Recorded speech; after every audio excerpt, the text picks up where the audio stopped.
Bonsoir à toutes et à tous. Merci de nous recevoir à travers cette grande édition de 21h de la télévision Bonferré. Que nous débutons donc ce soir avec cette brève, cette affaire de la Bagri. Une demi-douzaine de personnes est toujours au tribunal de grande instance hors classe de Niamey pour instruction du dossier de présumé de détournement de fonds sur plainte de la cellule nationale de traitement des informations en Sainte-Foy. Plusieurs cadres de la Bagri ont été interpellés à la police judiciaire. Nous y reviendrons donc plus en détail au cours de nos prochaines éditions de demain, Inch'Allah. La Commission nationale des droits humains, la CNDH, a désormais ses propres locaux acquis à travers l'État du Niger. Le président de cette institution a regagné ce matin le siège où il a visité les différents bureaux de cette institution. L'objectif de cette activité est d'informer l'opinion nationale et internationale de la situation géographique de l'institution. Achatou Mamadou et Ibrahim Ide pour le compte rendu. Le président de la Commission nationale des droits humains, CNDH, fait sa rentrée officielle dans le nouveau siège octroyé à l'institution par l'État du Niger. Des différents bureaux des commissaires, en passant par le cabinet du rapporteur général, ceux des conseillers, de la vice-présidente, les bureaux administratifs, la bibliothèque et la salle de machine solution, là où les plaintes sont examinées et traitées, toutes les salles ont été sillonnées. Je viens de découvrir les locaux comme vous, y compris mon bureau, là où nous sommes. Et je constate avec beaucoup de satisfaction qu'il y a effectivement une amélioration nette de nos conditions, des conditions de travail, des commissaires, du personnel administratif et technique et de tous nos autres collaborateurs. C'est avec donc beaucoup de satisfaction que je viens de faire cette visite avec vous. Un nouveau siège ainsi acquis, avec une amélioration des conditions de travail, le personnel se réjouit par la voix du secrétaire général. Il a magnifié leur joie et reconnaissance. C'est que ce bâtiment, pour l'administration, pour le personnel administratif et technique de la commission, c'est un grand ouf de soulagement. Le nombre du bureaux ont fait en sorte qu'aujourd'hui, tous les personnels ont des bureaux propres personnels, alors qu'avant, ils étaient concentrés 3 à 4 personnes par bureau. C'est une plus-value et ce qui va certainement accroître le rendement. En disposant désormais de son propre siège, la Commission nationale des droits humains CNDH vient ainsi honorer l'une des recommandations de l'Alliance mondiale des institutions nationales des droits de l'homme faite au Niger. Un nouveau siège situé en centre-ville dans les anciens locaux du siège de la SONIDEP, permettant ainsi à l'institution d'être à proximité des usagers et partenaires. Et puis les travaux de construction du barrage de Kandaji se poursuivent normalement de manière satisfaisante dans le cadre de suivi et de promotion des grands projets du premier quinquennat, le réseau des journalistes de l'Afrique de l'Ouest pour la qualité et la bonne gouvernance était récemment sur le terrain pour constater de visu les travaux qui se déroulent actuellement et sans appel les opérations de réinstallation des populations se poursuivent à la grande satisfaction des populations. Je propose donc de suivre un extrait du film avant de retrouver le film complet en partie magazine de cette édition. Cette opération de réinstallation implique également la reconstruction de la ville d'Ayoro. C'est la phase 2 de ce plan de réinstallation, un projet audacieux qui mobilise l'ABK et sa dévouée équipe, mettre les populations concernées à l'abri du besoin. C'est in fine l'objectif recherché. C'est justement pourquoi l'ABK n'entend nullement lésiner sur les moyens pour y parvenir. La tâche, cette fois, n'est pas du tout simple. Pas moins de 50 000 personnes doivent être relogées dans le cadre de ce par deux. En réalité, il s'agira de créer les conditions idoines d'une réinstallation qui tienne compte du souci de réaliser le bien-être des populations dans leur nouvel habitat à travers l'édification des infrastructures communautaires de base. Des classes, des magasins, des motopompes pour pouvoir donc faire la petite irrigation avec donc des engrais. Aujourd'hui, il n'y a pas une concession où il n'y a pas donc des charrettes, des bœufs. L'exode maintenant, ici, c'est fini. Les gens sont sur le périmètre, ils exploitent et puis donc ça fait des ressources vraiment colossales qui retirent donc des parcelles. Zama il faut ayo way bonno ay sinde kaba haw ay sinde herkul hayo maga gaksina wo maga on kuna ay no ga hawa ay bonse ay makanan dai bonse ya ngai gwa han ay gijina an kamu da bisashe an kamu da raguna an kamu da awake tunda yau abinda bamu sani da albarkacin baraji tanjajin mun same shi mun same shi ana gwada muna ana bamu. Le barrage de Kandaji nous a apporté beaucoup de choses qui ont changé la vie de notre communauté. Vraiment, on a eu beaucoup de châteaux d'eau.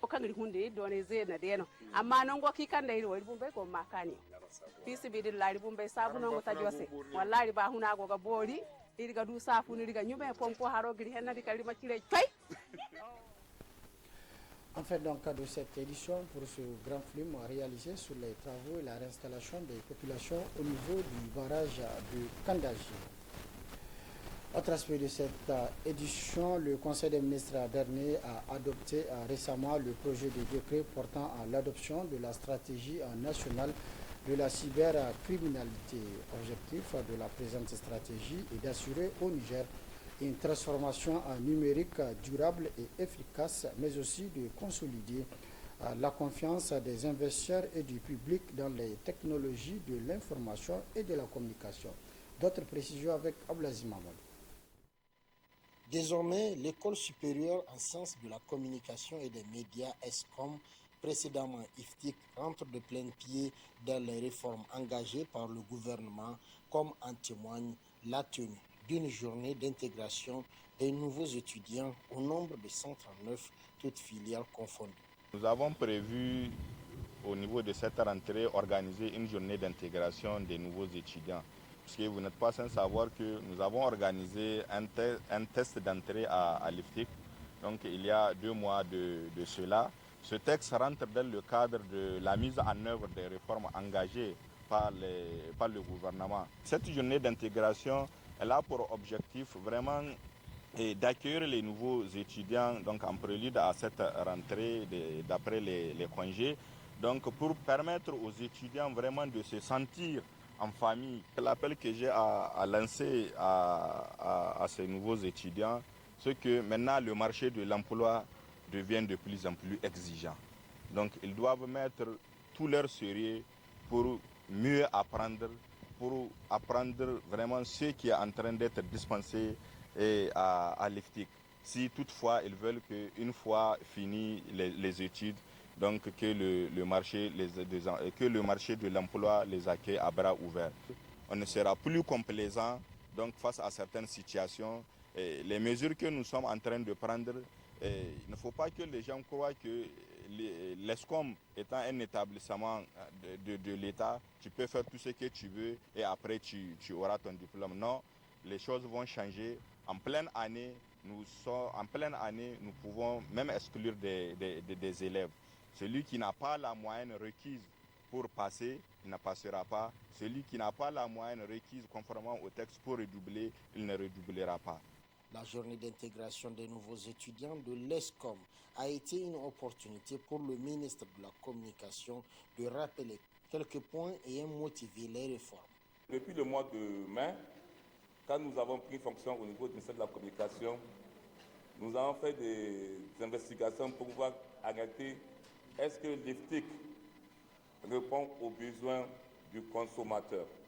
Nous avons fait le point avec tous les responsables de l'IFTIC et le constat était que cette IFTIC ne répond plus aux besoins des consommateurs. Les consommateurs, je veux dire, les services qui les emploient.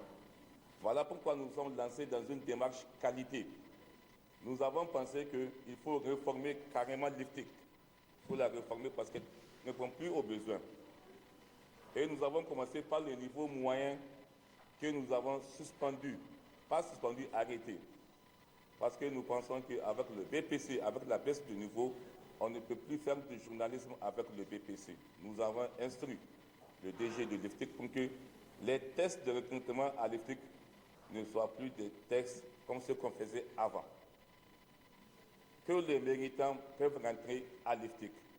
Tout simplement parce que nous avons besoin d'une nouvelle catégorie de journalistes qui peuvent servir loyalement et de façon professionnelle. Pour mieux imprégner les nouveaux étudiants de la vision de l'ESCOM ancien IFTIC, un panel de conférences a été organisé. Ce panel est composé d'éminentes personnalités très connues dans le domaine des médias. Voilà, c'était là donc autant pour moi l'élément par rapport à la journée d'intégration des nouveaux étudiants de l'école supérieure en sciences de la communication et des médias. C'était en présence du ministre en charge de la communication et de la fonction publique. Le Conseil des ministres dernier a donc adopté le projet de décret de la nouvelle stratégie de la cybercriminalité. Objectif de la présente stratégie est d'assurer au Niger une transformation numérique durable et efficace, mais aussi de consolider du public dans les technologies de l'information et de la communication. D'autres précisions avec Ablazi Mahmoud. L'objectif de la stratégie nationale de la cybersécurité adoptée en Conseil des ministres le 27 décembre dernier est d'assurer au Niger une transformation numérique durable et efficace, mais aussi de consolider la confiance des investisseurs et du public dans les technologies de l'information et de la communication. Elle prévoit la création d'un centre national de cybersécurité CENAC et d'un laboratoire centre d'investigation numérique. La stratégie nationale de la cybersécurité couvrira la période 2023-2027 et s'articule autour de 4 lignes directrices. La protection des usages du numérique par la population à travers le renforcement du cadre législatif, réglementaire et institutionnel, la protection et la sécurisation des infrastructures critiques nationales à travers des capacités des structures opérationnelles et des ressources humaines, le renforcement de la confiance et la sécurisation de l'utilisation des TIC à travers la mise en place de dispositifs de prévention, de détection et de répression de cyberattaques, la promotion du partenariat public-privé et public-public en matière de cybersécurité à travers le renforcement de la coopération nationale, régionale et internationale. Le ministère en charge de la Poste et des nouvelles technologies de l'information se chargera de la mise en œuvre de cette nouvelle stratégie nationale de la cybersécurité. Depuis des années au Niger, le gouvernement n'a cessé d'adopter des textes et stratégies visant la protection et la sécurisation des personnes, de leurs biens et de la dignité des citoyens. Sauf que l'État n'est pas totalement regardant vis-à-vis du respect des textes adoptés, mais aussi et surtout des moyens qu'il faut pour une application effective. Aussi, l'application, si elle est rendue effective, elle se passe de l'avis de beaucoup de citoyens de façon sélective. Fin le samedi dernier à Dosso, les assises du Conseil islamique national de l'association du club de jeunes musulmans du Niger. À l'issue donc de ces assises, d'importantes recommandations ont été formulées par les participants. Plus de précision dans ce contrat. Du 29 au 31 décembre 2022, s'est tenu à Dosso, dans l'enceinte de l'université de Dosso, les assises du Conseil islamique national de l'association club de jeunes musulmans du Niger, sous le thème « L'éducation de la jeunesse et la préservation de nos valeurs sociétales ». Au terme de ces assises de travaux, les participants ont formulé d'importantes recommandations, d'abord à l'endroit du gouvernement. Proposer pour adoption à l'Assemblée nationale une loi qui condamne et réprime l'homosexualité dans toutes ses formes. Créer une commission d'éthique au sein du Conseil supérieur de la communication afin de censurer tout programme contraire à nos valeurs religieuses et sociétales dans les médias publics et privés. Intégrer la morale islamique et l'enseignement civique dans nos écoles pour contrecarrer la dépravation profonde des mœurs, en interdisant toute activité incitant à la sexualité précoce. Détecter et démanteler les foyers de vente et de consommation de la drogue et stupéfiants. Réviser le contenu des programmes scolaires de sciences de la vie et de la terre et de l'économie familiale en vue de les adapter à nos réalités socio-culturelles. Ensuite, aux associations islamiques et au bureau exécutif national. Impliquer d'autres structures socio-professionnelles dans le combat pour la protection des valeurs religieuses et sociétales. Mettre en place un comité national contre la dépravation des mœurs. Créer une cellule nationale de communication pour couvrir leur activité. Prendre les mesures nécessaires pour maintenir et renforcer le cadre consultatif des 4 regroupements. Œuvrer étroitement avec les associations islamiques et les autres structures dans la lutte contre la dépravation des mœurs au Niger. Mettre en place des centres d'écoute et d'orientation pour jeunes et adolescents afin de récupérer les jeunes tombés dans la délinquance juvénile. Engager la commission scolaire et cadre pour concevoir et mettre en place des programmes adaptés d'enseignement, de sensibilisation, de conscientisation et de responsabilisation des jeunes. Créer une cellule de communication pour la collecte, le traitement et la diffusion des informations. Par cette session, les organisateurs tirent un bilan satisfaisant de la dite session. Nous avons suivi les rappels spirituels, des conférences, des formations et mené des réflexions sur les thèmes centraux de ce SINA, l'éducation de la jeunesse, afin que la CJMN, qui a toujours eu un regard particulier par rapport aux problèmes, aux défis nationaux, particulièrement de la jeunesse, se renforce davantage sur ces volets et que cela soit pour nous, pour les générations à venir, un chemin d'épanouissement spirituel, un chemin dans la construction de notre pays, dans la construction de notre Oumma et le renforcement de la foi et de la religion au Niger et partout ailleurs. Cette session a vu la participation de toutes les régions et de la diaspora, ce qui a permis aux différents participants venus pour la circonstance de passer en revue les activités de l'association, mais aussi de réfléchir sur de nouvelles orientations pour une impulsion plus concrète de ces actions. Place à présent à la partie magazine de cette édition consacrée aux travaux de construction du barrage de Kandaji qui se poursuivent normalement de manière satisfaisante dans le cadre de suivi de promotion des grands projets du premier quinquennat du président de la République Bazoum Mohamed. Le réseau des journalistes de l'Afrique de l'Ouest pour la qualité et la bonne gouvernance qui était donc récemment sur le terrain pour constater sans appel les opérations de réinstallation des populations qui se poursuivent également à la grande satisfaction des populations. Très bonne réception. Au revoir.